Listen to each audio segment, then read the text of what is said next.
Right, the flu bug is everywhere, it seems. Half of the kids on my street just had it last week. And viewers still have a lot of questions about symptoms, home tests, and when to actually see a doctor. Yeah, that's right. So Dr. Payal Kohli is joining us this morning to give us some answers. Dr. Kohli, seems like the flu has been especially bad this year. It really has. In fact, they're saying that it's the worst flu season we've had in about 15 years. Wow. And the number of flu hospitalizations, not just infections, is actually higher than what we had at the peak of the COVID pandemic with the Delta wave.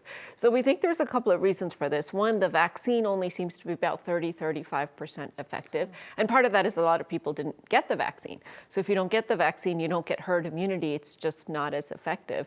But the flu this year also seems to be making people sicker. Even younger people are ending up in the hospital with flu infection. So the flu vaccine, was it the right concoction for this flu bug that's going around? Yeah, so the main kind of flu that's circulating is flu A. That tends to be making people sicker. Of course, we have the bird flu as well, which is also a type of influenza, but that's a little different.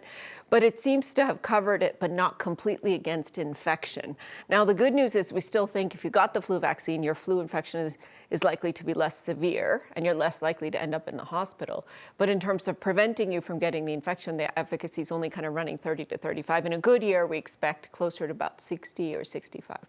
Because it does seem to be hitting people so hard and really quickly. I mean, what do you recommend once somebody gets the flu or if they think they have the flu? The minute you have symptoms, you have to get one of those home tests. And we're lucky now because it's the first year that we have a home flu test as well as COVID. In fact, I just recently had the flu a few weeks ago. I sent my mom to the King Soopers to pick up a rapid swab, checked it.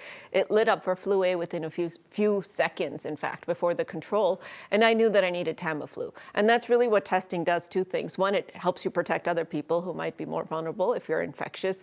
And two, you can get antivirals, or if you have COVID, you can get Paxlovid started early, because really within those first 48 hours is when you want to start those medicines in order for them to be effective. What does the difference of Tamiflu do for someone who, let's say, is generally healthy, but they have the flu? What is the difference when you have Tamiflu versus not? Yep, so anyone over 2 weeks of age can get Tamiflu. It's dose adjusted for kids according to weight. But even in healthy adults, it shortens the duration of symptoms and the severity of symptoms. So you're less infectious to others, you're out of work a little bit less, and then the peak sort of, because the way you think about the virus, it replicates, it peaks, and then it comes down. It brings down the peak and it accelerates that downstroke as well. All right, I'm going to ask you to be a little bit of a fortune teller. How much longer do we need to, be worried about catching the flu? So about 6 to 8 weeks.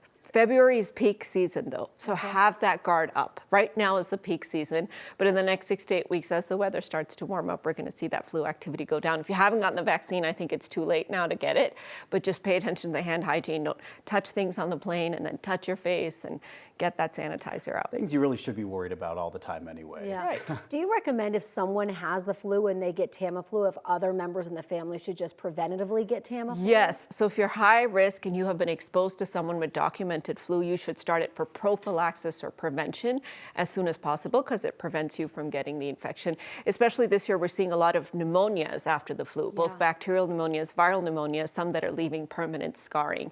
So the more you can avoid it, it's not just the flu, the more you can avoid the infection even as a contact or exposure, the better. Nip it in the bud right away. Dr. Kohli, thank you. And of course, you can find all of Dr. Kohli's appearances at 9news.com/Dr. Kohli. Chris?